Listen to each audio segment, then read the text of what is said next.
So here you were asking about... Long after the passing of coach and founder of the Campbellville Merchants, Len Andrews, his family still has a lifetime of memories of the baseball legend. My dad had watched, I think, the games. He's a great baseball fan, and had watched them play in 1951 and got to know some of the people involved, and he had said he was willing to coach them if they wanted to. Became the star pitcher. Yeah. Len met his wife June at the University of Toronto in 1941. It didn't take long for sparks to fly. We used to both go out of each other's way to meet in those days, just to say hi as we were going between classes, and that would make her day. After Len's time serving in the military, he and June headed out west. That we wanted to bring our family up in a small town, so that's what we picked a radius, and we kept looking every weekend, and finally came to Campbellville. We'd never heard of it before. And as for minor league sports in town, there wasn't much options off the ice. Canadians just didn't go and play professional baseball. It happened, but very rarely. There were certainly no major league teams in the 50s and 60s. From day one, Len taught his team the value of hard work and repetition. His idea was just to practice as often as possible, and practice wasn't fancy drills or rehearsing plays or where cutoff should be. It was basically just hitting and fielding. The Andrews household was a place where you'd always have to be on your A game. I think we're a competitive family. He certainly, whether it was... Like to win. Whether it was playing cards around the table on a weekend afternoon, or he liked to win.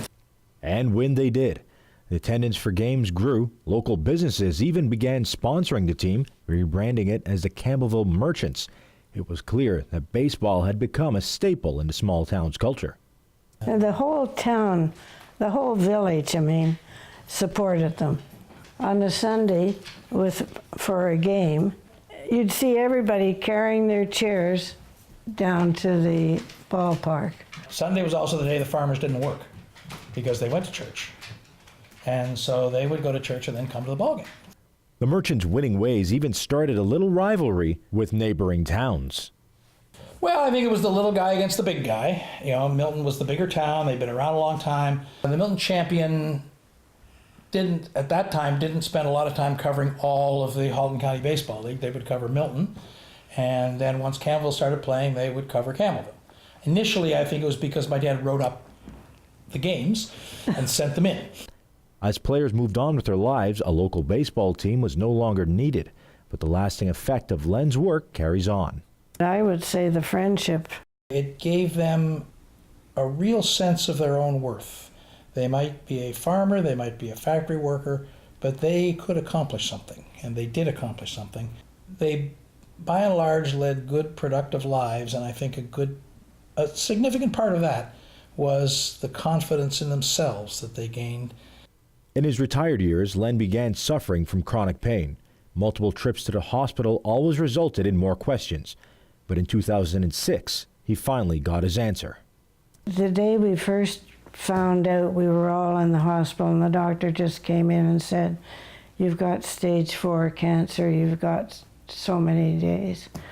And he looked at me and he said, we'd been discussing if there was a heaven or not, and he said, "Now I'll know."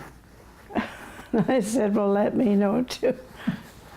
Aside from his humor and being a loving husband and father, June will always remember Len for his dedication and anything he chose to do. But he was an amazing fellow, really, when you think of it. He took everything he went into, he succeeded in. He sort of always exonerated excellence, didn't he? Yeah. He believed in putting your all in till and he succeeded.